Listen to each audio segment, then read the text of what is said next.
El nervio etmoidal anterior, que sale de la órbita a través del foramen con el mismo nombre para inervar la fosa craneal anterior y la cavidad nasal. Además posee un ramo terminal, que es el nervio nasal externo, que inerva la región anterior de la nariz. Nervio infratroquear, que sale de la órbita por su ángulo medial para inervar la mitad medial del párpado superior, la piel en el área del ángulo medial, saco lagrimal y la región lateral de la nariz. Nervio maxilar. Este se dirige hacia adelante, abandona la cavidad craneal por el foramen redondo mayor y penetra en la fosa pterigo-palatina. Estas son algunas de sus ramas.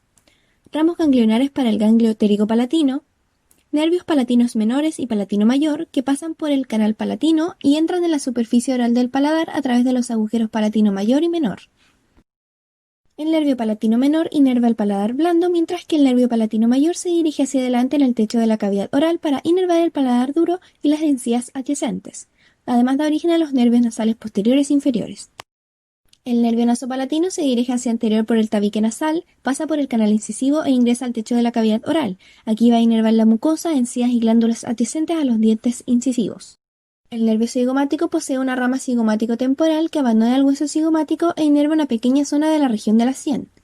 Cigomático facial, que inerva una pequeña zona de la piel que cubre el hueso cigomático, y un ramo comunicante con el nervio lagrimal.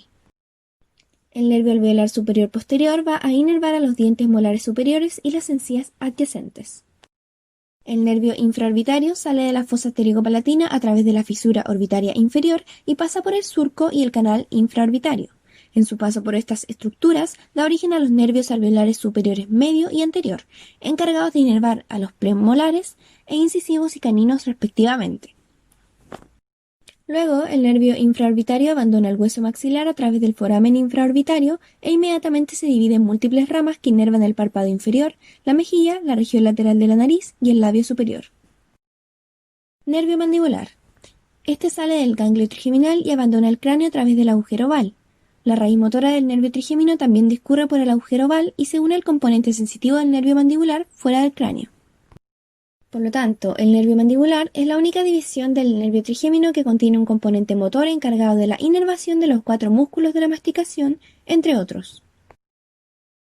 Luego de que se unen las raíces sensoriales y motoras, el nervio mandibular da lugar a una pequeña rama meningia y al nervio pterigoideo medial, que va a inervar a ese músculo, y además posee 2 pequeñas ramas para el tensor del velo del paladar y el tensor del tímpano. Posterior a eso se va a dividir en un tronco anterior y un tronco posterior.